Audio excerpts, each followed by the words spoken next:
Olá, eu sou o Arthur do Pronto para Investir e no vídeo de hoje vou responder 5 dúvidas que eu recebi no grupo de WhatsApp que eu tenho. Então tem alguns grupos de WhatsApp onde só eu falo, eu deixo esses grupos fechados para não gerar spam, ficar tendo muita mensagem, fotos que as pessoas podem mandar, e aí eu deixo fechado, mas essa semana eu resolvi abrir por um período curto para a galera fazer perguntas. E aí eu já respondi essas perguntas nesses grupos e resolvi trazer algumas aqui para vocês. Então, se você tiver interesse de entrar em um desses grupos do WhatsApp, vou deixar o link aqui na descrição, e neste grupo só eu falo. Então, às vezes a pessoa entra lá, acha que não tem nada no grupo, mas é porque eu vou trazer alguns conteúdos. Não é todo dia, toda hora que eu levo esses conteúdos para lá. E agora, de vez em quando, eu tô abrindo os grupos para você poder tirar sua dúvida diretamente comigo. Então, se você ainda não está inscrito no canal, essa é a hora de você se inscrever aqui, ativar o sininho para sempre ser notificado, e vamos lá. A primeira pergunta que eu queria responder é: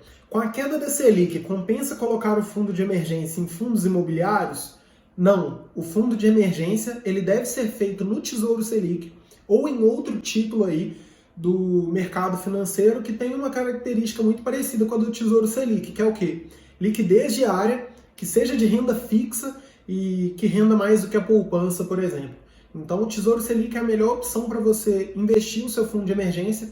E ainda que a taxa Selic venha a cair ainda mais, eu não vou tirar o meu fundo de emergência do Tesouro Selic e não vou falar para ninguém, nem aqui no YouTube, nem em nenhum dos meus cursos ou mentorias, para tirar o dinheiro do fundo de emergência do Tesouro Selic. Por quê? Não temos que nos preocuparmos com o retorno desses investimentos. É lógico que eu vou querer um retorno acima da poupança. Eu não estou falando que eu vou jogar dinheiro fora porque eu estou me preocupando com a segurança. Mas a minha preocupação principal é com a segurança. E ao investir em fundos imobiliários, caso você precise resgatar esse dinheiro, não tem nenhuma garantia de que esse dinheiro vai estar com saldo positivo. Então você pode ter uma oscilação negativa e sair no prejuízo. Inclusive, muitas pessoas me chamam, fazem um fundo de emergência em ações, em fundos imobiliários, depois se arrependem e me chamam para falar que tiveram prejuízo.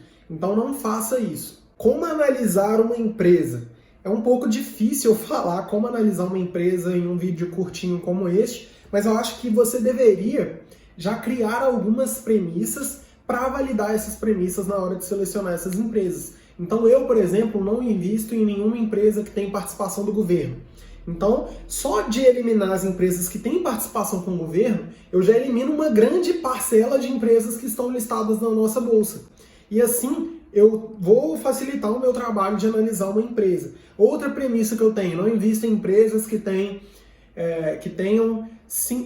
algum prejuízo nos últimos 5 anos. Então, dessa forma, eu também vou eliminar péssimas empresas como a Oi, como a Via Varejo, que são empresas que muitos investidores iniciantes investem. Então, acho que vale a pena você criar algumas premissas e eliminar empresas que não estão enquadradas com essas premissas que você criou, porque você vai facilitar muito a sua análise na hora de observar apenas uma parcela menor de ações para você analisar, empresas para você analisar, porque a gente analisa empresa, não ações. A terceira pergunta: o que acontece se eu investir em um título e esquecer de resgatar ele no dia do vencimento? Essa foi uma pergunta muito boa, porque eu nunca parei para pensar nisso quando eu estava começando a estudar, porque para mim já era meio que natural entender o que acontecia e eu nem imaginava que poderia ser uma dúvida. Então essa foi uma dúvida muito legal que eu recebi. O que acontece? Quando chega no prazo final de vencimento, o governo, por exemplo, no caso do título do Tesouro Direto, vai fazer o pagamento da dívida que ele criou com você, então você está emprestando dinheiro para o governo. Esse prazo de vencimento é o dia que o governo vai te pagar. E aí o dinheiro vai cair na sua conta da corretora. Então vamos supor que o título vencia dia 31 de janeiro, você só se lembrou em março. O dinheiro vai estar lá na conta da corretora, já líquido, para você usar com o que você quiser. Então o pagamento dos impostos é feito de forma automática. E quem recolhe esses impostos, no caso, é a própria corretora. Então o dinheiro já cai totalmente livre para você fazer o que você quiser, ou gastar ou reinvestir. Mas eu achei essa dúvida muito legal e pode ser a dúvida de outra pessoa que está vendo esse vídeo agora. Se você esquecer, não tem problema, o dinheiro vai estar na sua conta. Quarta pergunta: comprar ou alugar imóvel?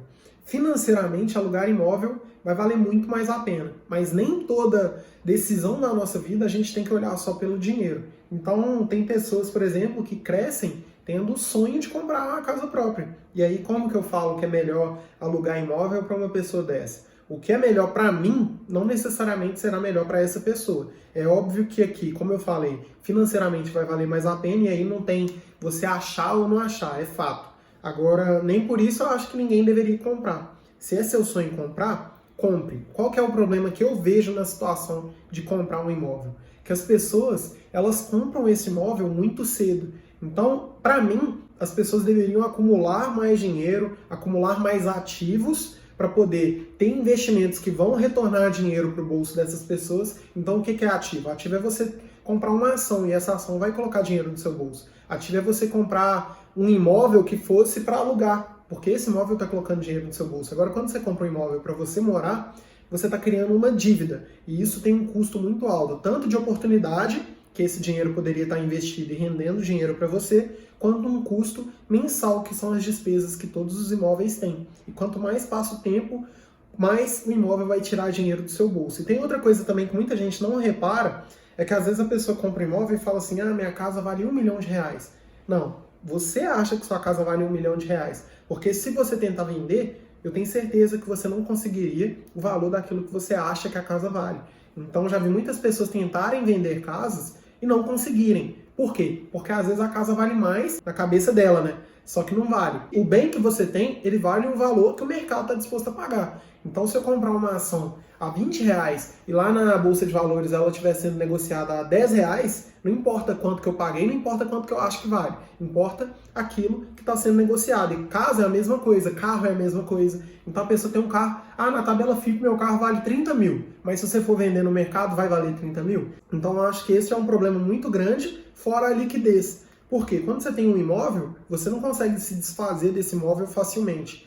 Então acho que tem várias questões que você deveria observar, mas caso você queira comprar uma casa própria, comprar um apartamento, comprar um imóvel, eu acho que você deveria comprar, não precisa abrir mão do seu sonho, mas saiba quando.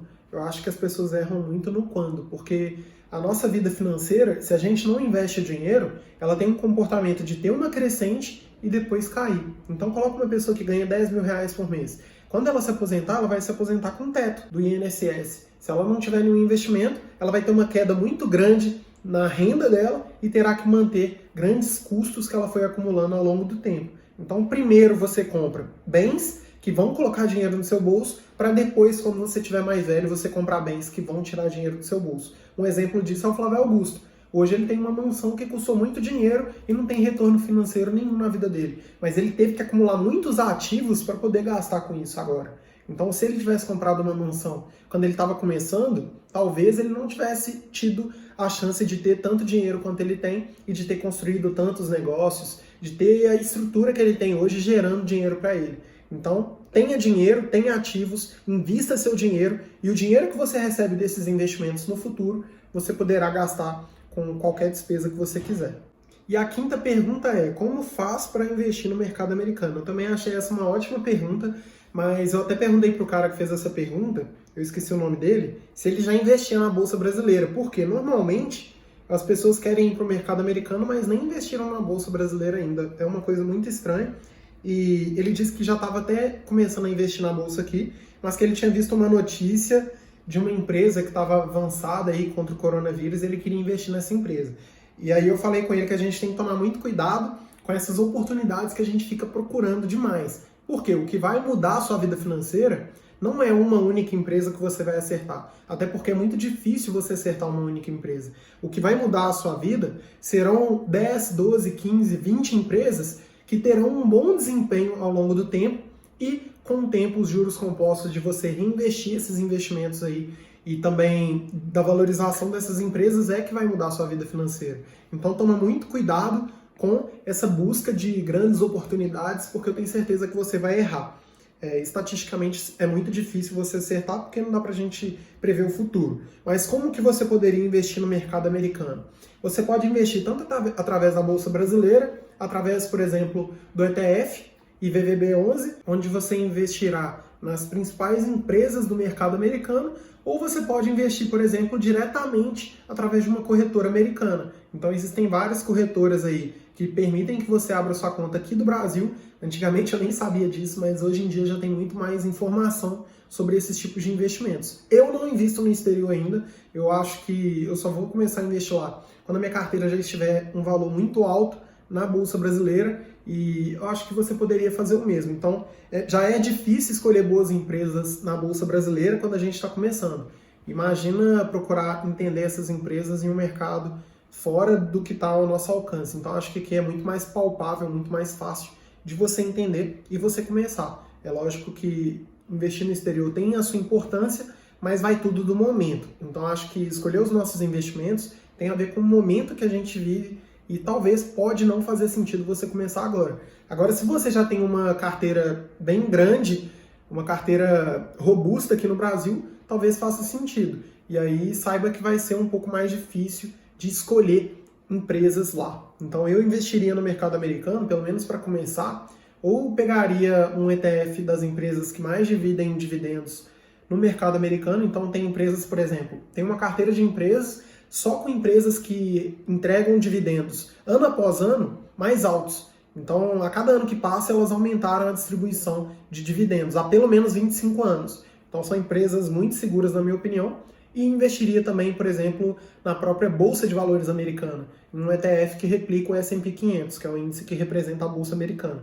Então, acho que vale a pena você se preocupar com a Bolsa de Valores brasileira primeiro, para depois ir para a americana. Então, para o vídeo que eu separei de hoje foi isso. Muito obrigado pela sua audiência.